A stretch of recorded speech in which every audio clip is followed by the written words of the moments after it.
Welcome to Still Untitled, the Adam Savage Project. I am Will. I am Adam. And I am Norm. Hello, gentlemen. Hi. So which of you is a replicant? Everybody's a replicant. Jumping right in. Yeah, why not?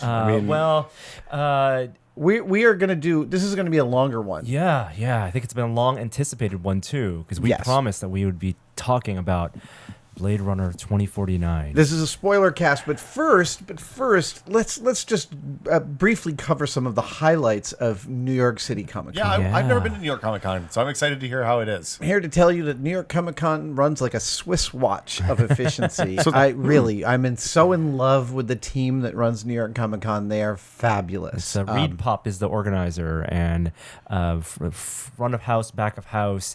It's a different flavor of convention because it's, I think, just as many, if not more people than San Diego, but it doesn't engulf the city. It doesn't engulf the city because New York is much bigger, right. And so if we're on the west side, there's nothing over there. But it's subwayable. People travel from all over the 5 boroughs and pop out, and then at night they vanish, and you can walk literally 3 blocks and not know you were in a city with a Comic-Con. The diversity of the New York City Comic-Con blows everything I've attended away. So. I mean, I was just saying that is the thing about New York is like the subway can absorb 100,000 people in like 6 minutes. It's no big deal. Exactly. Yeah.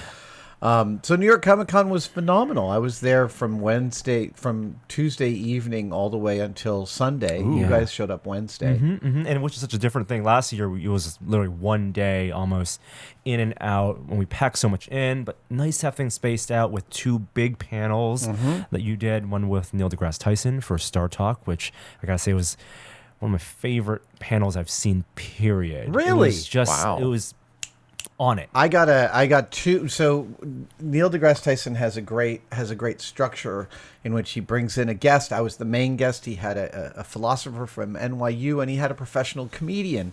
And Chuck, the professional comedian, was hilarious. And I made 2 really good jokes in the podcast, and I got a fist bump from Chuck. I was I was ready to drop the mic. I'm like, I got a fist bump from a pro. Yep. Time to just walk away before you mess it up. To leave him wanting more. Before the podcast, Neil and I got to hang out for about 90 minutes in a green room and just shoot the shit and talk about movies and talk about our, pasts and just hang out. That's which awesome. is lovely. Similar. Yeah. I mean, we have spent a bunch of time together in the past, but never quite so concentrated and so sort of relaxed and chill. It was delightful. And that's going to be an episode of Star Talk at some point in the future? Will. Yes, and we have the video, so that will go up on the site toward the end of the month to time with their release. And then you did a solo panel. I did a solo panel. They put me in a much bigger room this year, so we didn't have to turn a whole ton of people away. It was still packed. If you did get turned away, I'm really sorry. It was it was packed. We filled the room. It was delightful. The same room we did the Star Talk panel in. Yes, 2,200 people. Wow. An awesome crowd. I just love that crowd. Do a little of your spoken word poetry. Yeah, exactly. One man, whoa, man. That's the best Mike Myers movie, right? Can we all agree? I have great affection for Austin Powers. Those movies have not aged well. Sure, yeah, absolutely. I was hanging out with some comedians. I went and did Janet Varney's Plan 9 from Outer Space reading in Brooklyn. Oh, really? Yeah, it was with Gilbert Gottfried and John Hodgman, Scott Adson, Gagliardi, John Hodgman. It was phenomenal. But we're backstage talking to the comedians, and one of them, I can't remember who it was, said to Hodgman and I, have you guys watched the early episodes have you watched Friends recently? And we're like, we love Friends. And he's like, you should realize that like most of the first 3/4 of all the shows, like a repeated refrain for comedy was gay panic. Oh, yeah. Was like, there's so much problematic material. Chandler might be gay, and Joey's kind of offensive womanizing. Not even kind of offensive, just offensive womanizing. I mean, and there's like whole episodes where like Chandler's like, I touched Joey's hand, but I'm not gay. Yeah. Oh, yeah, totally. Very, it's sort of blowing my mind, the recapitulation of where culture was only 15 years ago. Not to derail, but it's fun to watch Cheers or maybe Frasier and then Friends. Actually, 20 years ago, yeah, sorry. And then That 70s Show, and then, I guess Rick and Morty. I don't know what the current is. I don't. There think, was a. How I Met Your Mother. Yeah, probably How I Met Your Mother is the next like big one one. of Yeah. Friends. Can I tell you how many Rick and Morty costumes there were at Comic Con? I bet that there were a seemed to lot. be the costume of the con. Yeah. Last year it was Ray. Yeah. From Force Awakens. Yes, and then this it year, was- this year at San Diego, it was Wonder Woman. yes, that's absolutely. And I saw much fewer Wonder Woman, even though there were plenty, but much it wasn't as much of a presence, I think, Well, this year. the movie came out in May. June. June. Yeah. So it was right time for that Yep. to Yep. peak. Yeah. So New York Comic Con's always been really interesting to me because I assume it's like when we go to Maker Faire here and when we went to Maker Faire in New York, they kind of have it's like going to Canada, right? Everybody speaks the same language, everything's the same, it's the same event. It's a little twisted, Yes, right? exactly right. Like they put Canadian bacon instead of normal bacon on their breakfast sandwiches. I would say that New Yorkers are unabashed, like the New Yorker attendees are unabashed about asking for selfies with people in costume. yeah. Yeah. That's cool. Yeah, no, it was totally cool. I went out on Saturday, my last day at the con, and put on an incredible mask that was built by my friend Steve Neal down in Los Angeles, who's an old school effects tech, cut his teeth with Rick Baker on animatronics and mask and gorilla stuff for 30, 40 years. And Steve made a Moonwatcher mask. From Moonwatcher is the lead ape from 2001: A Space Odyssey. Yeah. And it's incredible with animatronics. So when you open the mouth, the lips curl back. It's totally mind blowing. How does it? It's got little linkages, the same as the Chewbacca mask. So you hook Linkages it- between the upper lip and the lower jaw, and the lower lip and the upper jaw, so that when you open it up, those linkages pull these. So it hooks your jaw. Yeah, so Your it's chin. I sent Steve a casting of my head. Okay. And he built the mask off of my head, so when I open my my God, mouth, that is too it cool. opens- yeah, it's totally incredible. Yeah. So I put on just that mask and like a black jacket and black shirt and wandered the con for an hour. No one found me. No one discovered me. Now, when I say no one, no fans, right? I bought a whole bunch of. I bought like a King's Ransom of Jason Feeney figures, and each time I used the credit card, the vendors all know each other, so they all sort of knew that I was moving around, but they were keeping it quiet. And nobody was like, hey, That's really are cool. you Adam? Yeah. So I took selfies with all these people. We'll be posting them up on the site. Oh, that's hysterical. And there were great costumes, and it was so lovely to just wander around anonymously and take pictures with people. And the mask was very comfortable. I could see clearly. I wasn't sweaty. That's really good. Yeah, that was awesome. that was maybe the high point for me. And Norm, we I know. Yeah, we so we we initiated did dual Norm into incognito. cosplay. Oh yeah, Thursday, you were Chewbacca because you have your habit, I've got a Chewbacca problem now. and I can't stop cosplaying as Chewie. I don't know why you would ever be anything but Chewy, frankly. And there was a second, in addition to my mask built by Tom Spina, there was a second mind-blowingly beautiful Chewie wandering around the con. I didn't see it, but several people have posted pictures saying, hey, I took a picture with you and I didn't know it. And I keep going, that's not me. Right. That's just another That's awesome some other Chewbacca. amazing guy. And I think good. Spina and Gordon Tarpley know who it is. Yes. But, It's a small community. yeah, the it's a Chewy very cosplayers. small community. If Yeah. there's an excellent Chewie, it's only a few people. And then we also visited Tom Spina's shop. We did. We Yeah. did. So Cool. we shot some stuff there. But Norm, how did you how- like? yeah, how was it? Oh, getting it was sweaty? amazing. It was What did you dress up? It was a What'd First you Order wear? Stormtrooper. Okay. I was just using a Novos helmet and a costume that we had from some friends. Gaskets Oh, and so you all the didn't build armor it yourself? pieces. No. Okay. No time for that. It was the thing that I didn't get to say on camera is the whole time smiling, but you forget you're smiling, like for photos. Yes. Right? Yes. But you're still smiling. Smiling in the mask. In the mask. Every single time. Yeah. Ah, you do that. Oh, that's really Yeah. funny. It's like you can't not do Jeez. it. Yeah. No, Yeah. totally. Did you what's the donning process for Stormtrooper armor for First Oh, Order armor? it It's the limiting Do you have a factor. cod piece? Yes, there's the cod armor piece. Okay. It's bodysuit, and then gaskets are not a whole suit. It's just like elbows, shoulders, knees. And then you like Velcro the pads on, and the armor everything on? is Velcro and buttons and snaps. Yeah. I would like to. I've been thinking about how to approach this since the con, but I'd like to talk to the folks out there who attend cons and love to take pictures of people in costume. And I have a couple of pet peeves that I encountered out on the floor.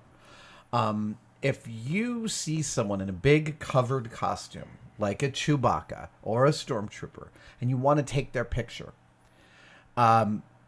if you just poke them in the back and hope that they'll turn around, after a very short time, it feels just like you're being seriously violated.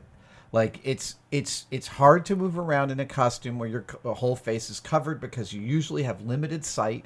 You have a limited ability to turn on a dime. You're in a very crowded space. And so simply poking me is maybe one of the worst ways to try and get a photo. And also calling out, Chewie, Chewie, Chewie, Chewie, when there's a whole crowd of people all yelling Chewie. Also, look, I recognize that it's a crowded space and you see this costume and you want a picture of it. But please put yourself in the mind, is my request, of the person who's wearing that costume. Stand in front of them and go, hey, can I take a picture? And they will always say yes. It's why we cosplay. We want to take those pictures. But boy, is it hard when people are poking. I've had people poke me while I'm taking pictures with children and families and stuff. And it's like, dude, can you not see what's happening here? You've got to wear the Baymax costume sometime, Adam. Was that the same thing? Because people just run up and tackle hug you, right? Like it's like mostly small children, but sometimes adults. So I have 3 tips for those people who do that. Yeah, because you've been on both sides. Yeah, if you're gonna if you're there and you want a photo of someone, I know the feeling is if you don't get the photo, you're gonna have a missed opportunity, and you're gonna miss. I totally understand that. Totally understand it. Yeah. If it's a big costume like Chewie or a big foam costume, typically wait till they're gonna be in a place like you said. These people are in costume because they want to have their photos taken. And they're smart enough to know that they're going to move into an open area, especially a place like New York Comic Con, where there is a large lobby, well lit, that they're going to find their way there and situate themselves there. You will get your turn. Don't do it while you're in the aisle when they're trying to get to the photo place, because it's going to be a worse photo and everyone's going to be unhappy. That's 1. 2, they have handlers. Ask the handler. Tap the shoulder of the handler. Right. That's and true. ask them. Big elaborate costumes often have a friend and a handler. And the handler will make sure you get ushered in. It's not about the person in the costume always. And then 3, if they're walking away, you can. I mean, it's tough for like a Chewie to get down an aisle in a reasonable time. It's going to take a couple minutes. You can plan your route. You can take the long way and get ahead of it as opposed to poking from behind. Also, let's just say this. If you're asking for a photo, the answer is always going to be yes. So go ahead and get your phone out and get it ready. Don't say, hey, can I have a photo? And then when they say yes, start rooting around in your purse for the photo. Because this happened a whole bunch of times. And I'm standing there. I'm respectfully going to wait for you because we now have an oral agreement, and I appreciate that. But man, I also suffered through several people who were like not ready, and it took a long time for them to scroll through the apps and find the photo thing. One woman with a DSLR camera sat there and took probably like 15 photos over a full 2 minutes with this giant crowd around me, and she's like literally taking pictures and checking them each one, and it's like, look, take your picture and move on. There's a lot of people who want. Well, the goal is to spread the love, not to concentrate it on your camera. And the thing that I'm sorry, I sound a little. You sound you're getting a little. It was intense. It got intense. It really got a little, and especially when you're going through all that and people are touching you, and when you're getting touched and you can't see who's doing it and you can't react very much, it starts to make you. It's the only time I feel claustrophobic. You could bury me in a coffin. I've done it on the show. I am not a claustrophobic person, but when that's happening, that's when I feel it's scary in a big crowd, like even without the suit on. And the thing that I think the people listening to this podcast know, but the people that come to Comic-Con may not, and you can help educate your friends too, is that those big costumes, sometimes they're comfortable, but more often they're very hot at minimum. And often it's really uncomfortable to walk around in that stuff. So you have to be respectful of people's time. It's totally true. And again, the answer is always going to be yes. When you ask questions about the costume, they're going to love to talk about it because they worked hard on it. When I was going around in the ape mask and taking pictures of people, I got some great stories from folks about the build of their costumes. And that's totally delightful. This is probably one of the big differences in New York Comic Con, right? If you're in San Diego during San Diego Comic Con, you're there to go to San Diego Comic Con, or you live in San Diego and avoid San Diego Comic Con, right? If you're in New York, it's just a thing that happens. You buy a ticket that weekend, you take the subway, and you're there, and it's not. It is simultaneously less special and much more accessible. Okay. Yeah. Anyway, that being said, let's move to Blade. Yes. Hold on. Do you any notable meals? I'm going to New York this weekend, so yes. In fact, I had an incredible meal with a bunch of friends of mine at Mario Batali's place in the theater district called Esca. Ooh. Batali is Batali. His restaurants, every one that I've eaten in, I think I've eaten in 5 of them now, are mind-blowing, incredible, all different, beautiful, incredible service. So it was a absolutely memorable, incredible meal, and the staff at ESCO was just Excellent. stunning. Excellent. So yeah, that was with Paul and Storm and Travis McElroy and a bunch of other friends. cool. It was lovely. Cool. Okay. Should we get to the business at hand? Yeah. Let's get to the the other big thing of Blade Runner, I think Kristen was asking us at the end of the show, what was your favorite moment of the weekend? I think your panel, and I was trying to think about what my favorite moment of the weekend was, and it was, well, I got to see Blade Runner. Did you go see Blade? You saw Blade Runner while you were in New York? I saw it twice in New York. I mean, you could go out and be social in the evenings, or No. It was Adam by then had already seen it, and Joey and Adam went to the premiere. Yeah. So I know that we talked about this Tuesday before there was the world premiere in LA, and because you had both went for some behind the scenes coverage, you're both invited. And this is at the Dolby. Very, very wonderful of Alcon to invite That's Joey rad. and I and our wives to the premiere. It was really stunning. oh man, the Dolby Cinema in LA, and so both of Joey was at New York Comic Con as well. So Wednesday when we saw everyone, and Thursday, they were they were like, they couldn't stop. let's go have ourselves a private meeting and powwow over there. There's a lot to go over, and I want to tell you that since I saw one of the early screenings now, 2 weeks ago, it's been killing me not to have anyone to talk to the movie about until this week. Yeah. It's been, like, I've literally have not been able to say a word because I don't want to spoil anything for anybody. I'm not even going to talk about whether there are reveals or not. That's how much I sequestered my talking about it, and it killed me. But it was great because Julia, my wife, went in cold. I explained to her the blackout, which I thought was one of the main salient things to just know about going in. I this thought isn't a they explained prequel. it really well, though. I mean, and like it's basically the defense of the fourth Die Hard movie. Yes. Or Escape from LA. Yeah. So are we going to enter spoiler territory? No. Let's give it a sec because here's give it a sec. The thing that I loved about the movie more than anything else, I saw it on Thursday night, is that where John Wick 2 came through and explained all of the weird, interesting things that you were curious about, probably didn't actually want explained about the John Wickiverse. Yeah. Blade Runner expanded that universe without explaining things. Like the mysteries of the They initial expanded film. and they deepened it. Yes. Yeah. They explicitly said when they wrote the script, they did not want to go off world, and they did not want to show how replicants were made. Yeah. Well, okay. Nifty. I don't know that they made the second part, but we'll talk about that in a little bit. The point, but my thing was they made me much more curious about the world without going through and saying, okay, this is how all of these things happen, and this is why the world is like this, and this was the apocalypse that we had, and this was the blah blah blah, and this was the and they didn't answer the outstanding mysteries from the first movie. For a world for a movie that had so much world building as much as the first movie, it still ended up being a story about a person. That's true. Yeah, and it wasn't a save the world, although maybe it was. I don't know. We'll see. I mean, look, I've now seen it 3 times.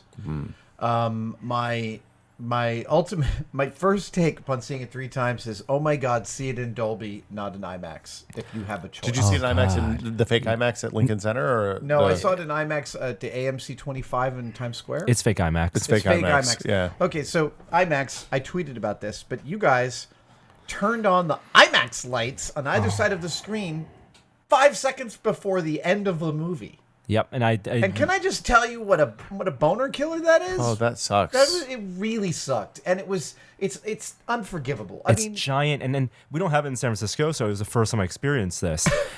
These are wall-size, bright LED IMAX logos that I suppose are supposed to be turned on during the credits, which some would argue that's unconscionable too. But I could deal with that. I could deal with that on the credits. But to do it, to tell you the movie is going to be over, where the emotional climax is going to be, with that, that's awful. Unacceptable. Yeah, it's awful. I tweeted about it. So hopefully someone at IMAX woke up and took care of that because it's ridiculous. I'm sorry, but like we love IMAX. We go see a lot of movies on real IMAX, and it's awesome. But that was ridiculous. I saw it at the Draft House, and it was a lovely presentation in the big theater downstairs. The other difference is because we've both now seen it in a Dolby theater and with Dolby Vision and IMAX, is the Dolby image I think looks better too. The HDR of the Dolby That could have makes to do with this, like the individual screen, the projection. Like that could be a location by myriad. location No, basis. but Dolby Vision is the screen technology. No, I know. I'm just saying, like, that's the kind of thing that, like, the theater by theater. theater Yeah. by theater could be The different. one, if you're watching in New York and you're going to AMC 25, Dolby Vision, 100%, and the audio. The you- audio to is feel. the audio is that's the thing about the Dolby version is that the audio is a deeply emotional audio experience. They spent so much time on that aspect, and it shows. It shows in the emotional content of the film. I found it much more affecting. I was gonna say this is a film I would highly recommend you go see in theaters. Yes, I agree. Just we talked about this with, I think, Pacific Rim, maybe, where when you saw Pacific Rim in theaters, the robots and the monsters felt real and huge, and it felt like a real place. Yeah. And when you watch it at home, even on like a 60-inch TV, it feels like toys fighting. Yeah.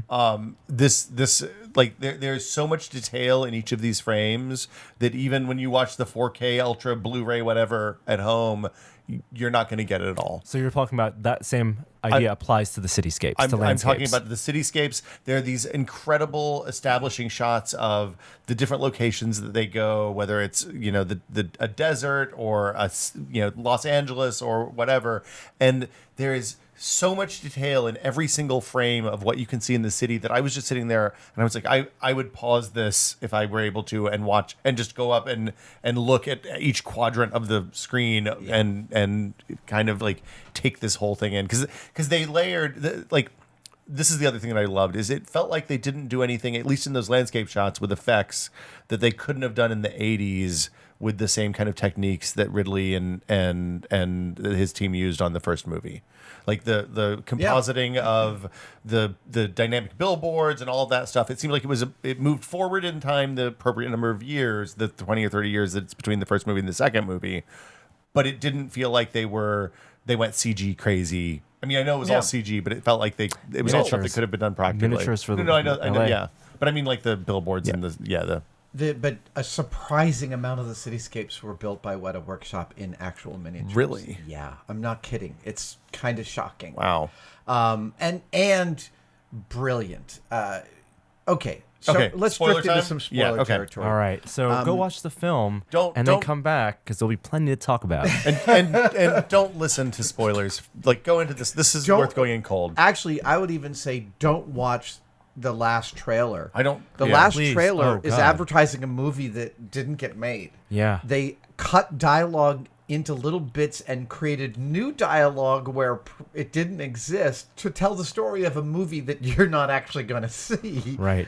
And it spoils things in ways that are just lame. Yep. So really, if you are going to see the movie, stay away from this because the colder you can go into it, I feel like the more affecting and the more emotionally involving it is. I have one more non-spoiler.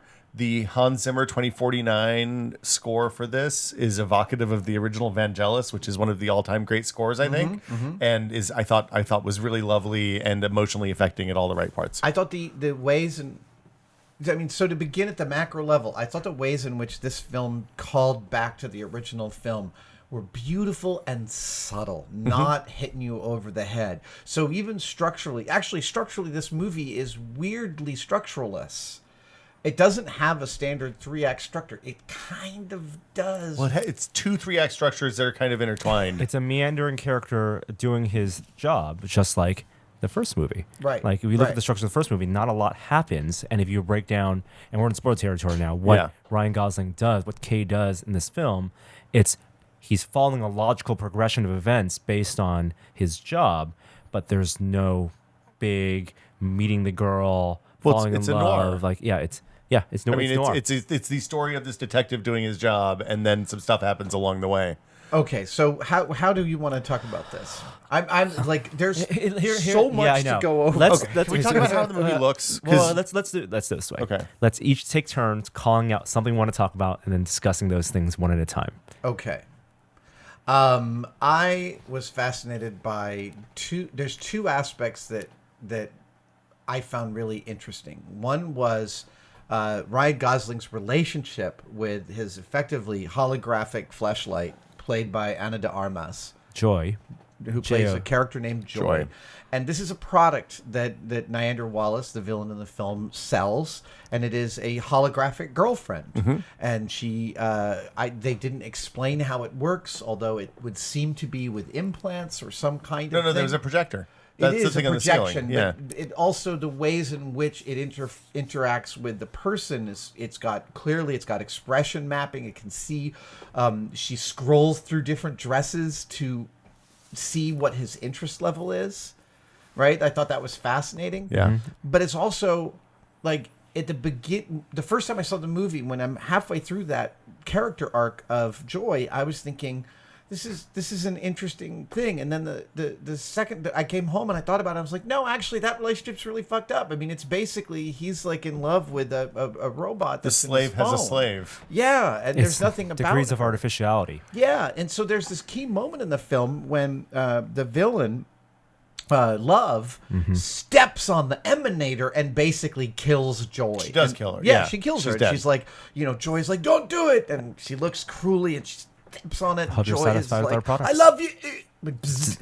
And then the music is all like, boom. And this is clearly, but that's not what we feel. We're like, it's like someone broke his phone in front of him. I felt pain for Ryan I felt Gosling. a And little- this is I felt the a little pain, but really, it's like no. This is now you're growing up. You've been addicted I was going to to say a toy. my knock against the Joy character, like that, like people say the movie's too long. They're maybe right. I don't know.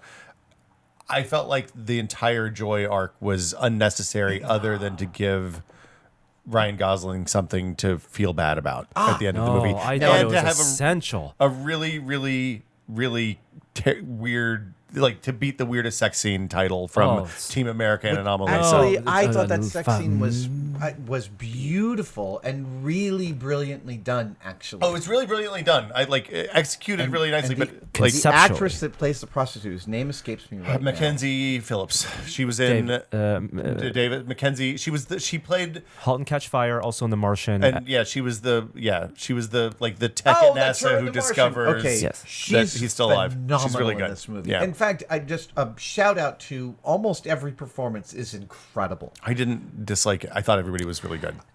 So to talk, the sex scene itself conceptually a whole separate thing. Like I think that was one of those big ideas of like that was piggybacking off of her also, and I think her laid the foundation for a lot of that. But going back to the character of Joy, it's a little bit interesting how everyone responds differently to her death scene, because of whose perspective, like how real do you feel? What is the realness of this relationship, right?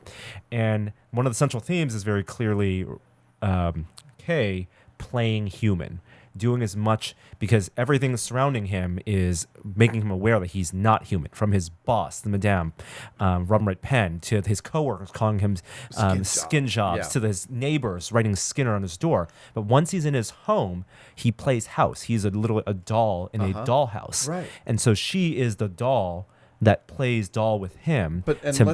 Let's go further with this because Tyrell introduced memories into the replicants to help give them some foundation for their emotional experiences to make them more controllable. I think this product exists for the same reason, the product of Joy giving Kay a life. And I actually think it is central to the theme of the film, which is, to me, it is about not only what it is to be human, of course it's about what it means to be a sentient being with agency, but it's really about love. And I think that the idea of what it means to love another being is the central theme of the film. And I think the Joy arc exemplifies that. And that sex scene is actually Kay drifting out of his virtual love world of meaningless, again, she's a holographic fleshlight, into a real, again, it's another replicant, but into something more tangible. And also, by the way, it helps me frame these scenes if I remember that all these replicants are effectively like 5 years old. Right. They're children. Well, but if they have memories, then presumably they aren't anymore, right? But the memories are only to give them some type of yes, you're right. It's supposed to to give a them certain some extent, emotional to grounding. a certain extent, emotional grounding. But the film takes pains to let you know that they're children. When love thinks that she's defeated Kay. At the end, she turns to him and says at the water's edge, "I'm the best one," and Yep. dives into the water. And that's something that Wallace reinforces when he tells her to go, "You are the best." And she's like the child that's like, "I'm the best replicant. Like, no one else." What were you saying? But I was going to say the whole infantilizing an oppressed minority is a we have a long and horrible tradition of doing that, right? These are people that are not smart enough to take care of themselves. These are people that are not capable of. I wasn't saying that. I was only saying no, that emotionally. I know, but right. I'm just saying like that. I think that is a deliberate choice by the film. Probably this one, maybe not so much on Blade Runner originally, to highlight that the replicants are a created slave race to drive. I mean, that's the non-superficial theme of the film. Is And that I mean, and from a macro level, that's what makes this so awesome is that it's Roy Batty's story. It's not Deckard's story.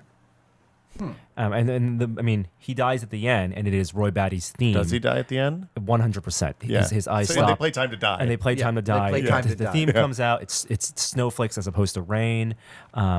And so it's, he has, I believe, learned what it means to love because he has learned to sacrifice himself for another. and he's told to have a purpose is to be the closest they can be to human. Exactly. But I think that the idea to me isn't to be human. It's another evolution of sentience.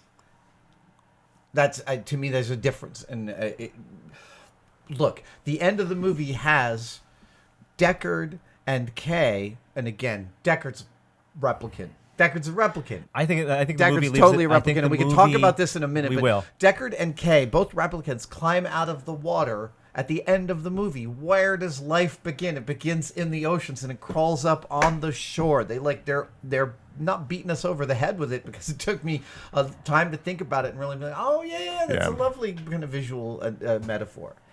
Anyway, those are the end of crawling out of the ocean and the joy arc were the two things I've been spending a lot of time thinking about. And I think intentionally the joy arc is something that they want people. I mean, it carries the plot through because his decision at the end, once he has his false savior narrative come to a close, and which is the gut punch in the film. All of Denny's films have a big gut punch for him, and they do a great job of being one step ahead of you. They start off with, he's a replicant, no question about it. Let's not have that be the thing of the movie. I love that. That was great. That was wonderful. That was when I felt I was in really good hands. I was like, oh, they're dispensing with this question right away. And then they do just enough to convince you he's the child, and then they do the gut punch, the false. But they do just enough to make you feel like you figured out he's the child early, like maybe early. Yeah. And then they mess with you, and I and then love they use that. joy to reinforce that because she fuels it. She convinces you just as much as she convinces him because that's her purpose. That is what annoyed me because that felt to me like they were. Oh, hey! In case people didn't pick up the subtle cues that were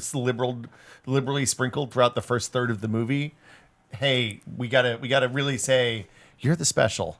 Well, but that's her. That also defines her character is that she says what you want to hear. Well, that's true. I mean, the billboard says in the end, and he's delusion. It's self-delusion. But also recognize that she is simply a program. She's simply, what was the Apple therapist called?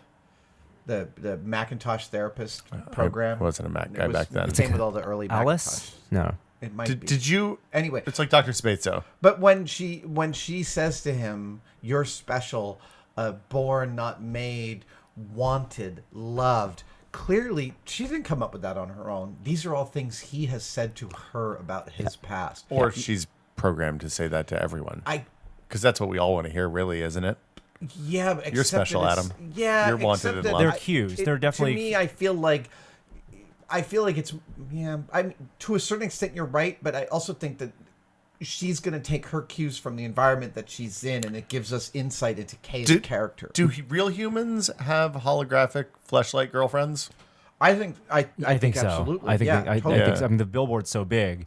The fact that he spends his money on it to play house, like he so desperately wants to. And like it was a precious thing, like that pocket projector thing was the emanator. Yeah, the emanator. I think it's very clear from the filmmaker's intent that she has no real agency, but it's the illusion of agency. Yeah.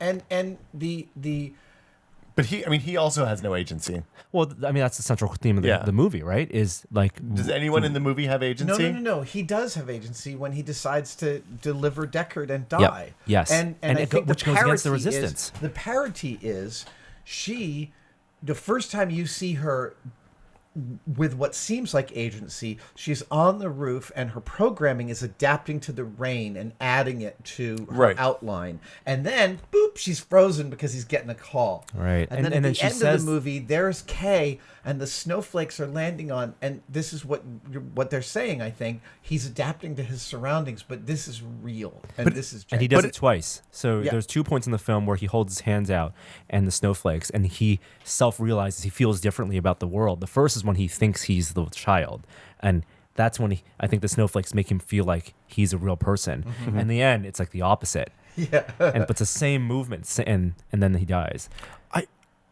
Okay. I And then can go along with that. Going I back can ride to the along. Joy thing, she says, "I love you," early in the film, and he says, "You don't have to say that," because No, she he says, I love being here with you," or something like that. She No. doesn't say "I love you." And until when the- he says, "You don't have to say that," she says, "I'm so happy when I'm with you." I think that's what she says. But the point is that he has some awareness subconsciously of the fact So- that That this he is playing. wishes it was wasn't such a real. program. Yeah. So, but he only has agency in the end of the movie because no human says, "Don't do this." I'm not If he sure had got- about that. I mean, the whole point of it was he has that he's- agency the moment he doesn't tell Madam that he's the kid. He doesn't not tell her. He just dances around. He actually lies outright. He says it's taken care of. He implies. Well, I guess he does imply that he's killed the child. Right. And this is an aspect of an emotional decision that Oh, I need to go see this that again. humans aren't ready for. Because, I mean, again, going back to them being 5 years old or emotionally immature, I love it when love kills Lieutenant Robin Wright. And she grabs the glass. and Love starts the crushing- replicant, Love love. is the Yeah. replicant. Sylvia love is Hoeks, the yeah. and Wallace's- Sylvia Hoeks. Yeah. Yeah. Who's amazing Really good. in this movie. Fucking terrifying. Terrifying. And she says, "You tiny thing." And she says, "You can't stop the ocean with the broom, except that I did." "Oh, because he told you, and we never lie." She says it almost sing-song. Yes. Like Oh, yeah. she's like, "I'm going to tell." She is 5. She's like the cruelty of a second grader. Yeah. I mean, that's Seven. absolutely true. Yeah. And then Robin Wright's Madam's relationship with Kay, also Oh, it's amazing. that was my favorite part of the film. the one scene. Robin Wright, man, she's like a Don Cheadle, right? You put her in your movie's just going to be better. She's a every Robin moment Wright. she's on She's a screen. Robin Wright. She Let's is just say that. incredible. Um, I love her. when she's in the scene when she's in Kay's apartment, Yeah. and it's very clear that she can make the order to own him, Right. To do what- physically. What do happens if I whatever, finish yeah. that? Yeah. Are you going to bone and, me? Yeah. and he has to talk his way out of it. Look, can I just finish? Can I just Shouldn't do my I get job? back to work, madam? Right. That is Again- the power dynamic And- of a slave owner relationship. Yeah. Robin Wright invests that part with so much awesome. She does all these secondary pauses of like, yeah, okay, now I understand this for what this is. All right, moving on. Well, and the beats that give you a moment to process what you just got is the thing that I just can't imagine having the presence of mind while you're in a scene to come in and say, look, we need to give the audience a moment. Like, I know what my reaction to this would be. Well, and when you're talking about that, Yeah. that's where Harrison Ford's performance Oh my gets God, better yeah. and better and better each time I've seen it. And I was watching him getting chills as I described this, but I was watching it the third time and I was watching him go and I was like, right, that's what you get when you have a movie star of this caliber. He comes in and just layers and layers and layers of wonderful storytelling on his face of the narrative with just the way he's moving his eyes. and It's his got to head be and his face. body. It's not with his wardrobe. It's not with that T-shirt. Look, man, he's hanging out in the house. He's lounging around with his robot dog, And that's having it. some $1,000 So whiskey. that's There are the thing that got pictures me out of it. in the making of in the book the Yeah. book which is amazing and we should talk about Yes. that. But the book of the making of Blade Runner shows all these costume ideas for Deckard and hoodies and other costumes, and he shows up in this like T-shirt. Look, man, I have a Henley. It's Well, comfortable. If it's Deckard, the character, and anytime he talks and he's in an emotional moment, I read it as Deckard. But the environment he lives in, it just didn't have that Deckard's apartment I feel. just thought it was shot on at his house, at Harrison Ford's actual house. They put a green screen out the torn up window a No, little and bit. made it look like Vegas. No, come on. But yeah, I mean, like, his performance is It's like outstanding. yeah. He's absolutely not a replicant. Also, So totally let's talk about okay. this now. So look, if he's a replicant, what's going to happen next? Should they make another one of these movies, which may not happen since it hasn't done great? And they also wrote this with no intention to seed another film. Of course. Yeah. Well, yeah, you say that, but there's No. there's They very clearly like the bigger world. I actually could see at least 3 movies that could come out. yeah, of there are this. It would three, be two, really two or lovely to three make. easy movies. But that is what they have said. This is true. So here's the thing. I'm not looking at it from a character development standpoint. I'm looking at it from a mechanics of making more movies standpoint. Oh, okay. If Harrison Ford is a replicant, and two replicants can make more replicants with the traditional, mating rituals of our people, Yes. then that means that the robot uprising is coming, and the replicant uprising, they're going to murder all the humans, and that we're going to see war for the planet of the replicants in the next couple of movies. If he's a human, and it takes a human and a replicant to make a replicant child, then it's a much more interesting franchise going forward. I don't think that look. Ridley Scott has stated numerous times outright that Deckard's a replicant. We've retconned many, many more complex things than that in the past. But visually, look. I said this at the Comic-Con panel. To me, the first movie takes great pains to smack you across the face with the iconography that shows you that Deckard and Batty are the same thing. Yeah. Deckard takes a tremendous amount of abuse in the first film. And he takes a lot of abuse in the... And he takes a lot of abuse in the second film, and he is a match for Ryan Gosling. And understand, we don't ever see any other replicant go up against a human except for Love against Robin Wright Penn, and that is not even a contest. And Robin Wright Penn doesn't even. She doesn't even try. engage. Yeah, and Sapper against Kay in the beginning, where Sapper's smashing Is a giant. him against the wall, and then Kay wins. and Kay punches him in the Sorry, throat. I just farted. I hope it's not too awful. I apologize. But then Kay punches him in the throat. That was on the list of things that I loved about what they did with this movie to retcon the first movie without retconning the first movie. Hey, replicants are going to fight, and they're going to fight like 80s action stars was awesome. And by the way, that scene with Sapper Morton was written for the first film. Really? You know, when Mark Dubois, when we were sitting here and Mark was describing that scene, and the film opened with a teapot, I'm like, God damn it, Mark. You're such a nerd. Yeah, he hadn't even seen it, but he was like, did they put the part in about the teapot that's going when he walks? I mean, it's literally, that whole opening scene was magnificent. It was really but again, the Harrison Ford has a preternatural ability to fight and take care of himself that speaks to me directly to that. He's a replicant, and he's the unicorn replicant because he's the one that can grow old. He's the only replicant that ages in the film. Sapper aged. No. Sapper absolutely Sapper aged. Morton is 20 years old. I don't think that he was aging. I think they made him about that age. No. You think that he's aging? He looked old. If you watch the short film, the prequel, he is younger. He has gray hairs. He's definitely older. Oh. And they describe it. So here's some there's a lot of packing, and I know the But that's film. 2048 in the Sapper Morton version. Is that? Yeah, I believe it's 2048. Where can you watch those shorts, by the way? Are they online YouTube. someplace? They're on YouTube. Okay. Yeah. So let's go through the lineage, right? 6 was Batty, which is off-world super strength. Batty, Priss, all of those, Slaves, right? Yep. As far as we know, the only 7 or 7s were Rachel and possibly Deckard. Right. Because Rachel, the serial number you see in her bones is N7. Yeah. When they zoom into the thought bone, they were starts just the massive serial number fans. starts out with N7. Fascinating. And the idea was that Tyrell, who was everyone agreed a manipulative bastard, made Rachel with the idea that procreation. Right. But we don't know how many 7s there are. And then after Tyrell dies, Tyrell Corp tries to salvage the company by making 8s that can live indefinitely, open-ended lifespan, and that's Sapper. And then the blackout happens because there's a robot uprising. This is in the anime short film. Okay. And then there's no numbering afterward, but then the Wallace comes in, and then those are just the new controllable replicants. Now, let's also point out, to me, the logic of the world speaks to Deckard being a replicant as well. If you're Tyrell and you've just made an unspottable, nearly undetectable replicant, and the best replicant hunter that existed in LA, Holden, was defeated by the first Nexus 6 he encounters. you are duty bound in your own mind to create something that can hunt down what you've made and help contain it because, quote, embarrassing. No, it's not embarrassing because you're going to find them and you're going to air them out. Yeah. So it's again, the end of the world. It's not logic embarrassing. says the Deckard's a replicant to me just as much as. I think you're probably right. I just hope that we don't end up with replicants versus humans as an enormous war. I like it being like Will said that it's the replicant and a human coming together that makes a child, because that also makes Rachel's death in not just childbirth, but she died because her time was up, but the timing was perfect for her to have a child before she expired. Yeah.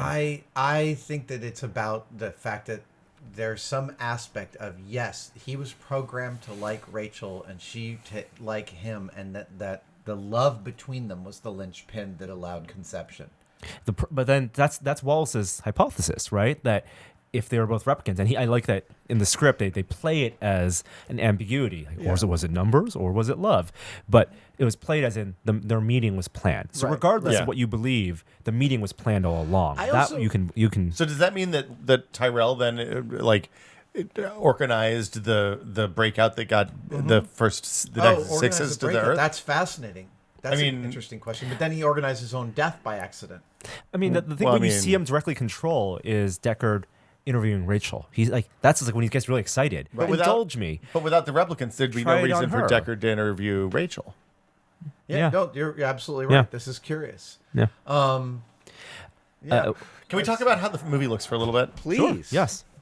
Roger Deakins is a god. who has like when I went through and looked, I was like, I got to see who the DP and the cinematographer were on this, and it was like, oh right, Roger Deakins. And I went down the list of movies Roger Deakins has made, and it's basically everything the Coen brothers have done since Hudsucker, I think, and then like Sam Mendes, Skyfall, and Sicario, Arrival. Sicario. No, he didn't do Arrival. Oh, he didn't do Arrival. He did O Caesar the year that Arrival came out, so I would bet that he was probably on Hail that. Caesar. Hail Caesar, yeah. He is he famously does not have other people do his second unit. He is he is in charge of the camera for everything that they're shooting. It is an incredibly deliberate film. And Denis said, in the screening I got to see, the very first one, I actually got to spend some time talking to Denis afterwards, and he said it is the same world, but it's painted by a different painter. You will recognize the world. Yeah. And he also said that he's never wheeled his DP into a movie as deeply as he and Deakins collaborated on this film. He said they spent weeks in a room in Montreal storyboarding every frame of this movie. I mean, it shows. Can feel the deliberateness and the painterly aspects of it. Yeah, and Deakins has no single look because it's masterful in service of a director's vision and a collaboration with both the director and the production designer, who also worked on Skyfall. So a lot of things in Skyfall, like the fight in the Macau bits, and were very evocative of Vegas was evocative of Macau in Skyfall. The casino the scene that you and Joey were there was very much like the skyscraper fight in Skyfall as well. I loved that Vegas the set design looked a lot like the pleasure area from AI. Like it had those large statues and like it was very evocative. Right? Yeah.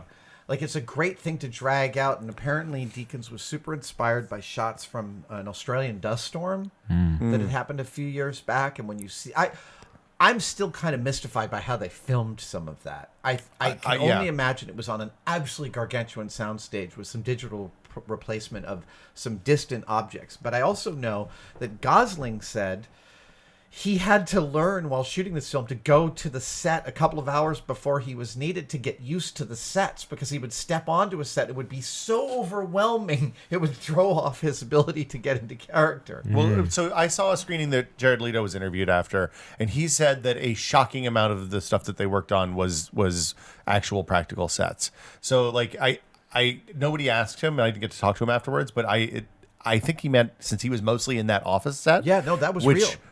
Oh my god, that there were two parts of that I loved. One was that the light came up through the water and it made this just incredible scene in his hey, I'm God of this world office.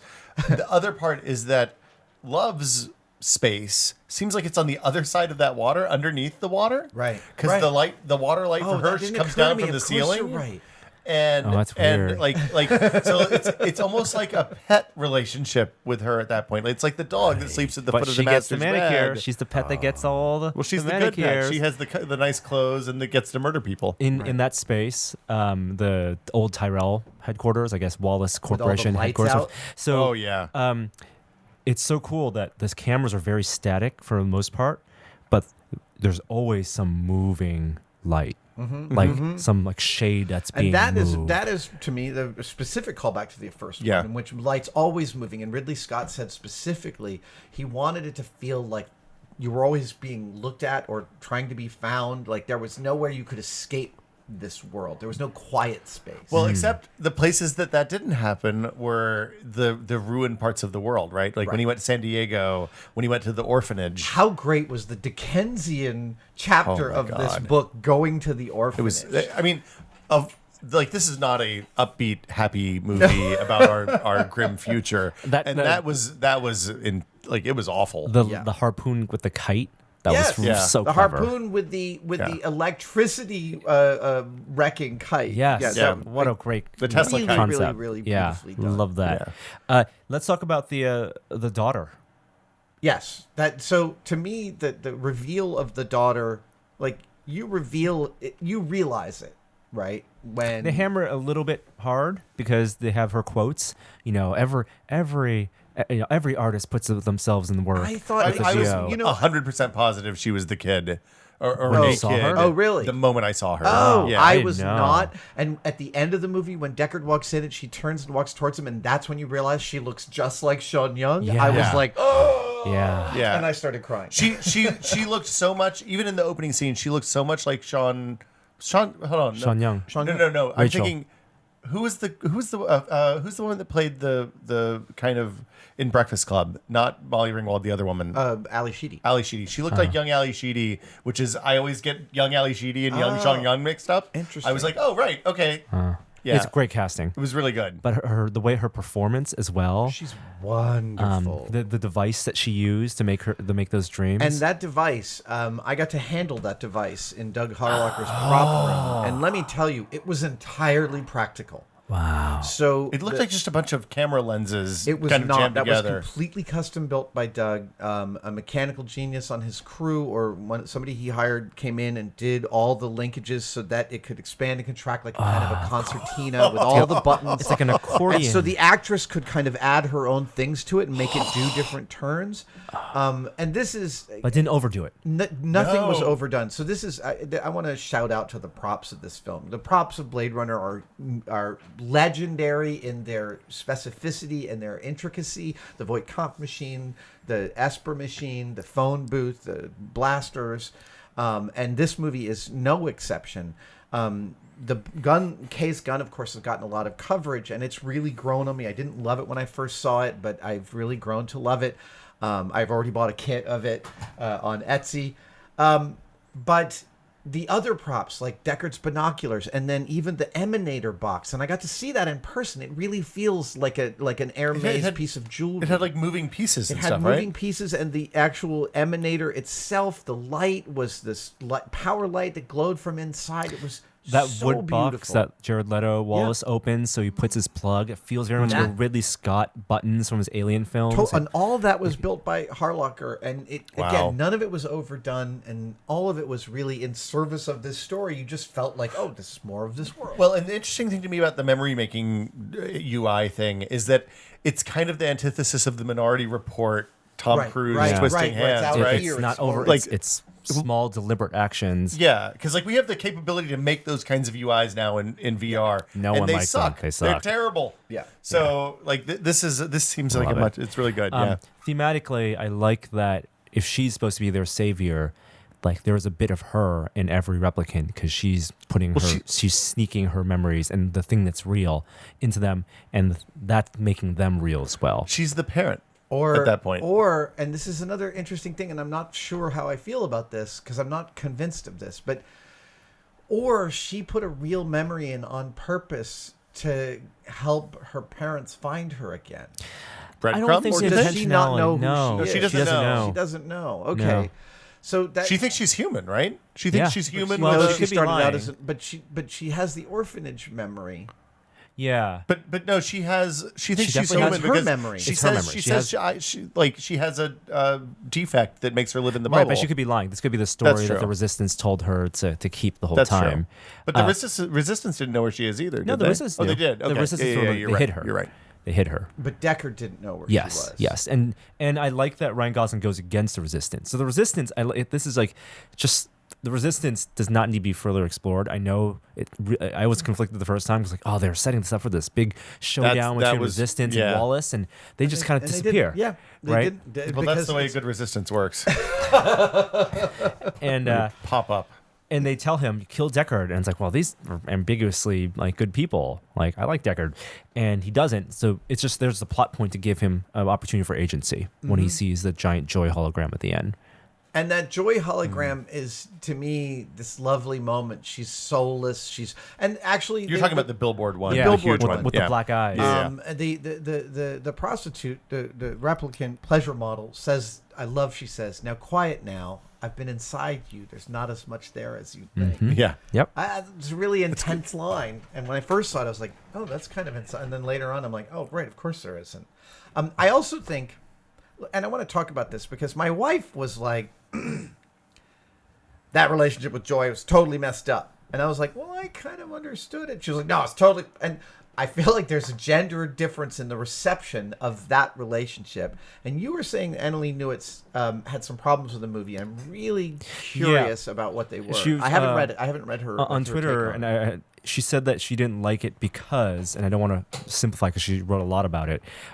It's on Ars Technica, I assume, right? Or- Yes, yeah. and also on her I'm going to Twitter. go check that out after Yeah. this.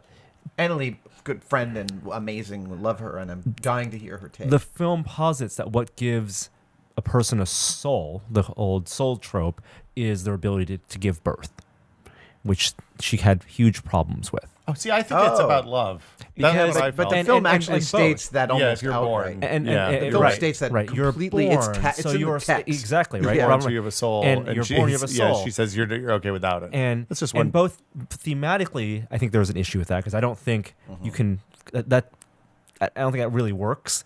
And then also mechanically, logistically, the replicants, even if they could make babies, that's exactly what Wallace wants because Wallace wants them to make babies too, so he can enslave Right. them. So why is it subversive? Well, it's subversive if they have the control. It's basically who controls the means of production. Right. So if having babies is more a means of production, then it's not really about the fact that having the baby makes you a person. Yeah. And that I think that you can make the argument that the film would be more meaningful if the replicants realize that they're just as equal all along. It's not some mechanical thing that separates them. Did you go ahead? I was just going to say, let's be clear. Like filmmakers and writers, they start with a framework. They write it from, you can try and invest it with all of these allegorical, metaphorical themes, but you're not even going to be as smart as your internal emotional mind is, right? Tarantino says, I write the script and only later do I start to understand how it references itself and all of the chains and links that tie pieces of it together into other films that I've made. And this is no different. I mean, there are aspects to what we're talking about that I'm sure Fancher and Green thought about when they were writing this with Ridley and Denis, but I'm also just as sure that there's aspects of this that they would go, oh yeah, I never thought of that. I mean, and that's I think that's the way all film works. That's right? the way all art Yeah. works. Oh yeah. The way the artist brings something out of themselves and then starts to examine it, and it teaches them both about themselves and about the work that they've done. And You're as saying that there's piece, saying- if it's really good, it changes with culture and teaches culture about itself, and it changes too. You're saying there's a little bit of every artist in their work. Wow. Tautologically, almost mundane comment. Yes. Did you guys get that Wallace was blind? Yes. I assumed that his eyes were like ocular implants or some sort of I technological got that he was advancement. blind, and that so the Wallace was a difficult one for me to parse. Yeah. Jared chose a very Jared Leto amazing actor, chose a very mannerist approach to Wallace's performance, I felt like. And he spends a lot of the time in the film explaining why he's the bad guy. I'm not saying that as a negative, but he kind of like, the killing of the replicant model that he's reviewing because he's angry that they found a child, but he still hasn't been able to figure out. It's like it's woken up this old wound in him that he can't make these fast enough. He wants domination. He's in the empire business. But in the first, it's a lot to go over. There's a lot of exposition in Neander Wallace's character's role. So the screen I saw, he was interviewed afterwards, and there were two things. One is that I don't think they hit this in the movie very hard, but there's a moment in the beginning where where literally it becomes clear that Wallace saved the humanity from the blackout. He's responsible for food production. This is in the prequel. Post blackout, and it's in the prequel as well. Yeah. And that's the basis of his kind of megalomania, right? Mm-hmm. The other part of it is that when he kills the replicant in the bag, he looked at that. This is what Leto said, is he looked at that as Steve Jobs picks up an iPhone off the line, looks at it, it's got a scratch on the front, he smashes it so that they can't send a bad one out to market, right? And would you feel like that's morally repugnant? Right. If you smash an iPhone that's broken, and I got that the second time, but the first time it was intense, and I couldn't quite figure it out. Yeah. Like it wasn't really super obvious to me. And look, this is the measure of a truly great film, that it engenders so many different interpretations and so much different layering of how those interpretations play out when you start to tease them. I think my only issue with him is that they hired Jared Leto because he has a mystique to him, which I think they wanted in the character. And you get the mystique, but you also get this baggage of, because of his Joker role, and you get him being like evil. And they talked about wanting to get David Bowie potentially for the role initially, and then with that, I think David Bowie, you would get all mystique. But none of the, like, you would have to, it would be maybe more layered. The character has to be evil. That is an evil character. Is evil, and Leto's performance gets better for me also each time I've seen the film. Yeah. It gets more nuanced. Once I know the dialogue, it becomes, I can concentrate on other aspects of the performance and what's going on. The character has to be evil objectively, and is, but you have to also understand that why he sees himself as good. Well, his motivation is pure, but his execution is undeniably evil. Again, he's given so much expositional dialogue to cover that it's a lot of heavy lifting to do. Yeah, he explains most of the stuff that's, I think, in the anime in that first kind of monologue. Right. Yeah. What are we forgetting here? A big shout out to Dave Bautista's incredible performance. He's on screen for 5 minutes, and he is one of the most powerful performances in the film. The looks on his face throughout that interaction with Kay are just, again, remarkable. When does he realize he's going to fight Kay? Have you noticed? I think he knows the moment he walks in and sees I think he sees that car. Yeah, he sees the spinner car in the yard, when he and sees it's the like, spinner? oh, here it is. Yeah, because his short film, he's on the run. Oh, okay. It shows him why how he gets to be on the run. And they're hunting all the Nexus 8s, right? Yeah. Okay. Yeah. Hunting them down And then and so when Kay, after retiring separate, he just brings the eyeball back in to scan. So good. Oh. And then the resistance leader. Yes, and then you see all the several faces of the resistance. I guess you assume they're all Nexus 8 models. Yeah. Also, indefinite lifespans. How great is the inside of the spinner that he's got the eyeball in the bag, and he calls up his office, moves this, all feels supernatural. And he's wiping and then he wipes off the detector and sticks the eyeball on it. It's like, these are the tiny little subtle things that build a world, and boy, is this world fully realized. So the one thing we're also missing is talking about their version of the VK, which isn't a VK, but it's the baseline test. Right. No, there's... Well, I thought he just had to shine some light on the eyeballs to get the serial VK number. was a little handheld thing that he had that confirmed the Yeah. eyeball I'm just saying, scan. like, just in terms of the baseline test was like the big idea in this one, which was like the VK in the first one, now, asking the questions. So in the making of Blade Runner 2049, the book, they go into some detail about this baseline test, which I found one of the more chilling and intense scenes in the film. I mean, the only time you see it is, you see it twice? What's the second time? You see it the second time when he comes back from Deckard's Orphanage. daughter's Chambers upgrade center, Oh, and yeah. he's nowhere close to his baseline. Yeah. And his lieutenant right, says, right, "I can right, get right, you right. out of this building alive, but you got 48 Gotcha. hours." So that was originally the script. Apparently, as written, was he reads a line from is it a Chekhov poem? It's a poem. I think it's a Chekhov poem. And Gosling was like, I don't really understand that, and worked with Denis and apparently a dialogue coach. I'm trying to recall this. I've only read it once so far. So Jeez. to unpack an acting exercise in which you take keywords from a scene and repeat words and phrases with your acting partner from a scene until the words become this super abstraction. And it's a very difficult and intense kind of way to workshop your way through a dialogue. And Gosling built that into the baseline test. And I think it's incredibly complex and beautiful because of that extra work. It was really discomforting both times. Yeah. I mean, yeah. And that was discomforting. The music in that one, the screech almost as it's as getting to the finale. I want to make one of those eyes that he's looking at while he's yeah. having the baseline. Also, like the test. voice that comes out from behind the eye, it's just very casual. Is it a big like, spherical eye? I can't It's remember. not. I It's don't a remember small this. spherical eye built into this sort of white, almost Star Wars universe, white sort of wall panel okay. with a long slot and a couple little grates and stuff on it. Yeah. God, I'm trying to Funny, think I of what else. completely was- forgot about that after one screening. I asked Denis, I said, when you started making this, did you just make a list of all the ways you could fuck it up so that you didn't? Because among one of the questions I had was, what's the opening shot going to be? Is it going to be the Hades landscape? Is it going to be a version of the Hades landscape? A lot of filmmakers would have made that choice. Oh, let me update the Hades landscape. Denis, not even close. Yeah. In fact, the cityscapes.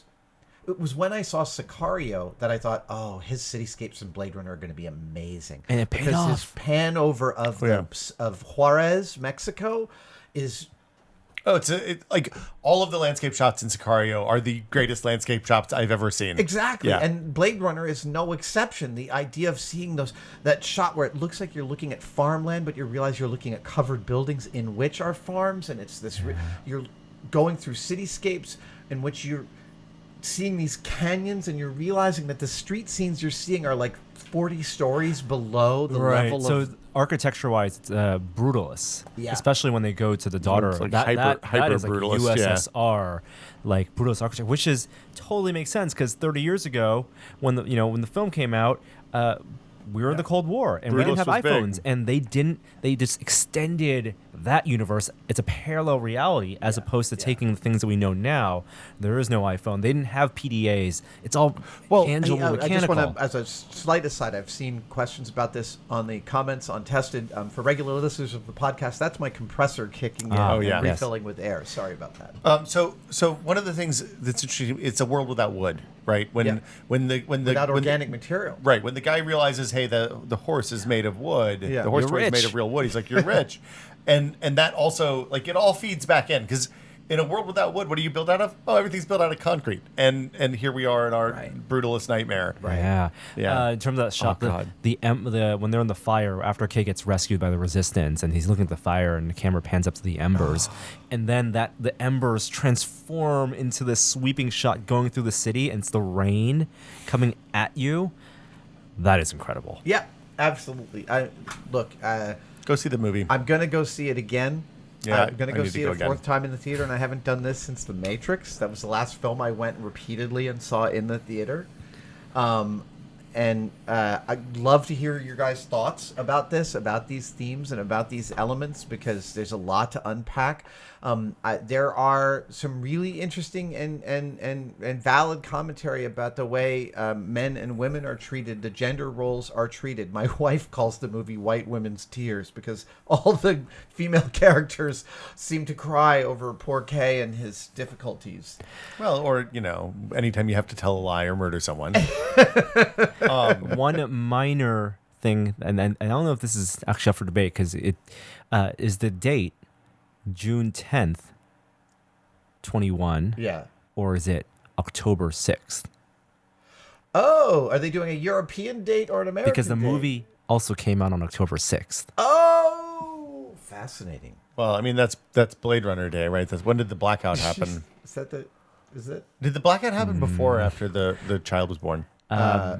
After. Okay. Because it helped them hide her. I do have to say it's another Ridley Scott produced movie about Jesus of aliens or Jesus of AI. replicants or Jesus of AI or so here we go. Look, Robot Jesus. I think we should finish by I want to talk about my extreme disappointment at its difficult opening weekend that Blade Runner had.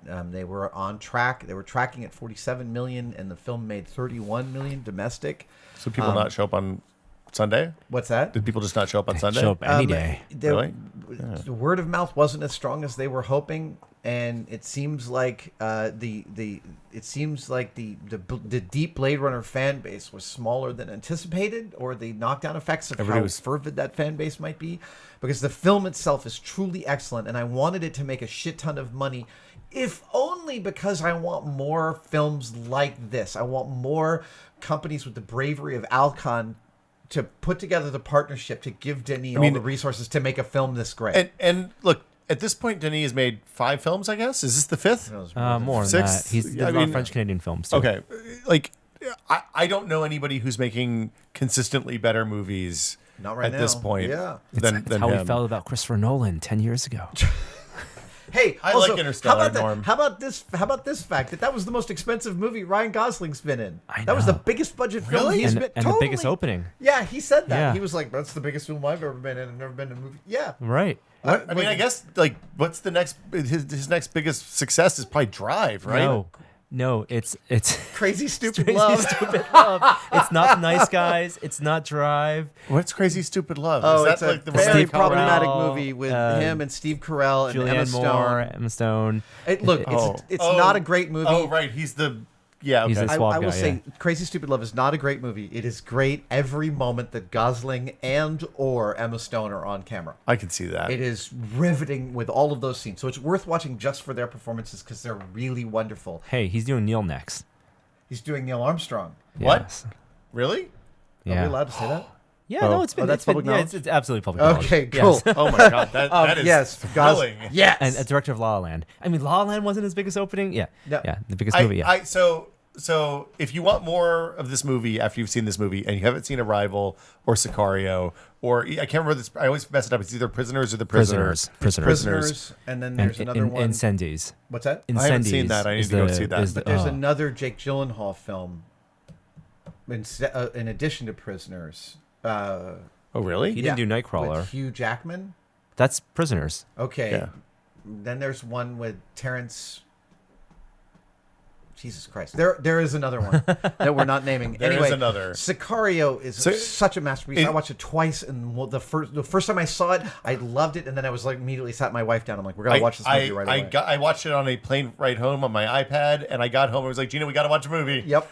And Totally like it is incredible. the first 15 minutes are one of the most intense opening scenes I've ever seen in a film, and it is shot just it's lovely. How lucky we are to be alive right now. Speaking of such a thing, here is an exercise I'd love to kick around. I watched on the plane home last night, 2 nights ago. I watched the first 11 minutes of Close Encounters of the Third Kind, which I submit are it's one of the great film openings in history. It begins with the desert discovery in the Sonoran Desert of the flight, the famous flight lost in 1940s of airplanes, and they all seem brand new. And it then continues to air traffic controllers in a control room hearing a plane have an encounter with a UFO. Just young Spielberg showing this incendiary talent. And I love the idea of great film openings. You talk about the first 15 minutes of Sicario. Agreed. Nilo Rodis Jamero exhorted me to watch Laputa or Castle in the Sky in the early 90s. He sent me to Japantown to buy a Japanese VHS so I could watch it. He goes, you won't be able to, it's not subtitled, but it doesn't matter. He said in the opening of Castle in the Sky is maybe one of the greatest openings in Think film about history. Star Wars. I mean, it opens and it introduces two incredible characters and these villains, and it's a short film in and of itself, right? So I would love to hear comments about what you think are great film openings galloping into the plot. Raiders. Holy hell. Yeah, man. No, I mean, Raiders is a perfect film. Raiders has never left my top 3. Did you guys do the five movies you'd give to a prospective significant other to find out who you are? I saw your list. Yeah. I saw your I've been list thinking on about it for social about 2 media. weeks. I haven't considered that. I haven't really. What is thought this? through The that 5 one. movies? 5 movies that you would give to a significant other to explain yourself. Yeah, who you are. Oh, all right. Let's talk about that next time. Okay. Okay. See you guys next week. Thank you, Thanks guys. for watching. Bye.